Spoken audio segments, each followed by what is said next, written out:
Robert Eggers is back with a Viking movie, but it's in the style of a revenge movie. Does he strike gold for the third time?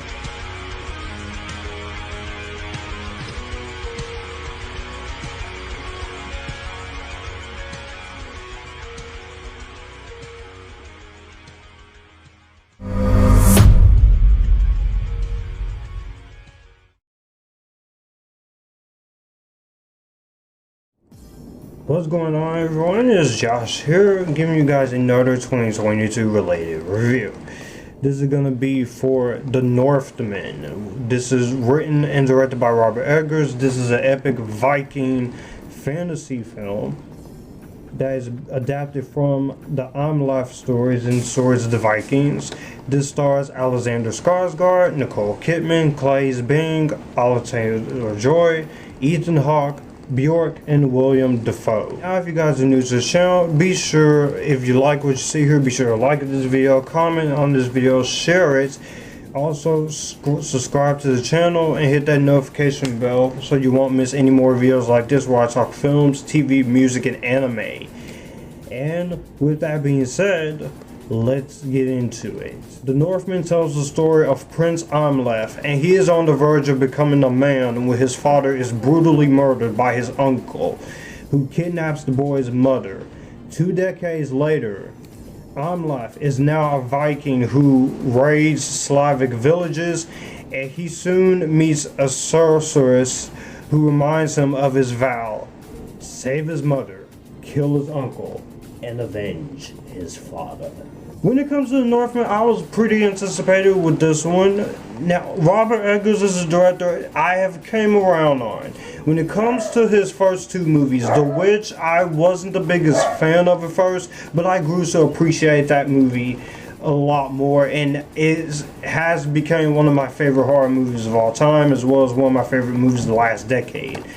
The Lighthouse, I remember when I first watched it, I thought the movie was okay, but it was just a little too weird.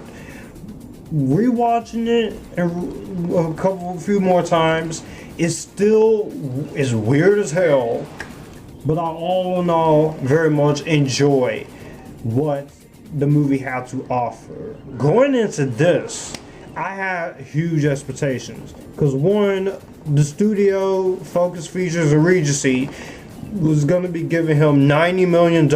He was going to be making a big studio film about Viking. And with the cast involved and with the performances and with everything this movie was involved in, Eggers, he wanted a more artsy and slow-paced film, but they did find a balance, and we did get the movie that we got. But I was anticipating this because I like historical epics. I'm happy to report this is awesome, but this is also my favorite film that he's done. Starting off with the positives, of course, we gotta talk about Robert Eggers' direction. His direction in this movie is accessible, is visceral, is brutal, is violent. This is pretty much Robert Eggers going Robert Eggers, and you do get his vision on screen. I love the vision that he wants to tell. You definitely get exactly what you're coming for. I did like a lot of the performances, what this movie was trying to do, and you do get what you come here for. And I liked what the movie had to go. Definitely did enjoy what Robert Eggers was going for here with the story of it is your basic revenge plots, but he does go for it. You definitely do get exactly what you're asking for here with some fun action, and I definitely did enjoy a lot of what this movie had to offer. He is utterly ambitious in every turn. Between this and The Green Knight, I do think we could see a resurgence of stuff like this where you can be ambitious in the epic films like this, Swords and Sandals and stuff. Eggers sets out to turn in a very simplistic and accessible movie while giving him the usual artsy and very weird, crazy stuff, and you have that perfect mix. It's masterfully well done in terms of its directing and definitely a script. perspective, and I ate up every single minute of it. Gorgeous cinematography. The cinematography in this movie is gorgeous. Jaron Blask does the cinematography for this movie. Fantastic looking shots here is very beautiful. The way the action scenes are framed, the way the more quieter scenes with Amleth and the sorceress, aka the love interest, Olga, is well done. I think all of those moments, and even to the final battle here, is very well done. Some great color palettes, great shots, some great technical aspects. Also the production design, costume design, makeup, and set, the overall feel. You're in that Vikings feel. You don't feel like you're not there, and that's the great use of a small budget. And it shows you don't have to have a big $300 to $400 million budget to make things look good. You can take the simplest budget and work to your best advantages. And I appreciate Focus Features and Regency for giving him a chance to do something like this, and you definitely do get that. And also, there is a central core and central heart of the movie with this revenge tale. And he has his motivations when it comes to it. And I definitely do love a lot of what this movie is trying to do and a lot of what this movie gave me. There was not a single moment where I just was not floored to the screen. And for the 137 minutes runtime, I was never bored. I was never disinterested. I just wanted more of this. And even with my 2 watches of this movie, I wasn't bored. You think for most audiences, they won't be able to enjoy this because this is the Vikings time period. And I do enjoy a lot of what this movie has to offer on that scale. And me being a big swords and sandals Vikings guy and all into that, I very much enjoyed that, and the whole relationship with Amleth and Olga, which also does work into his actual mission, where they promise to work together to overcome Fjolnir and his men.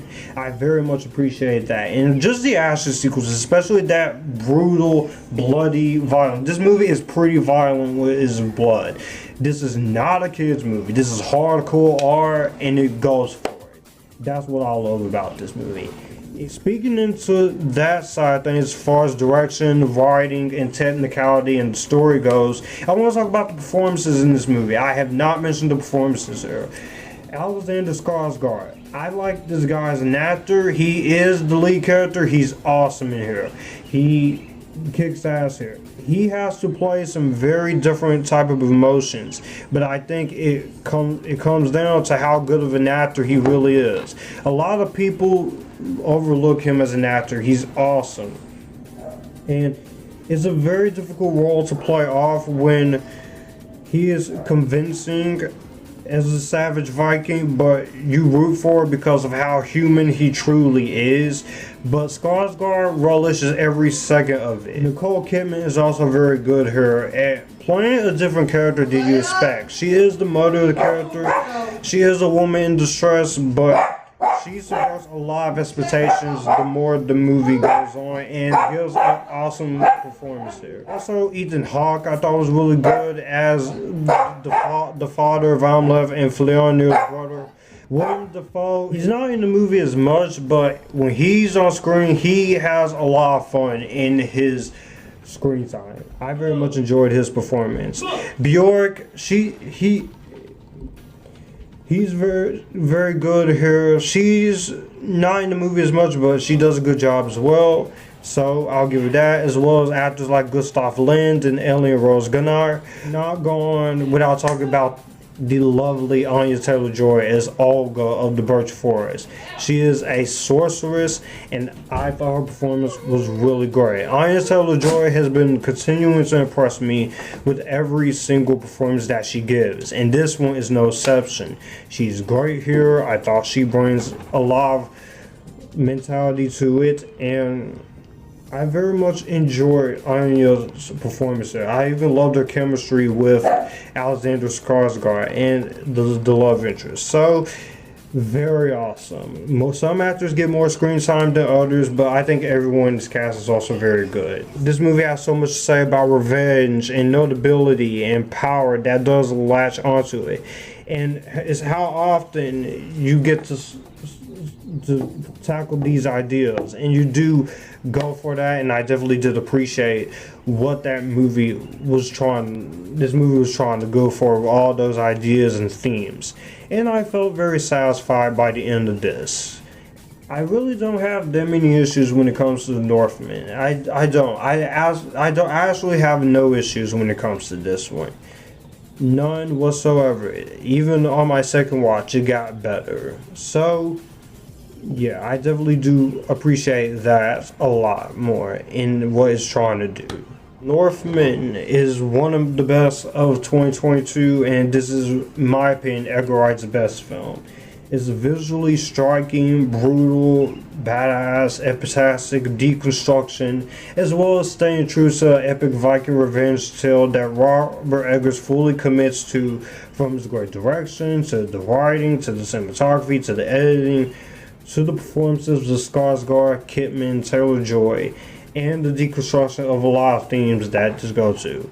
It is an absolute masterclass of filmmaking, and I am absolutely going to give this movie my Spider-Verse seal of approval.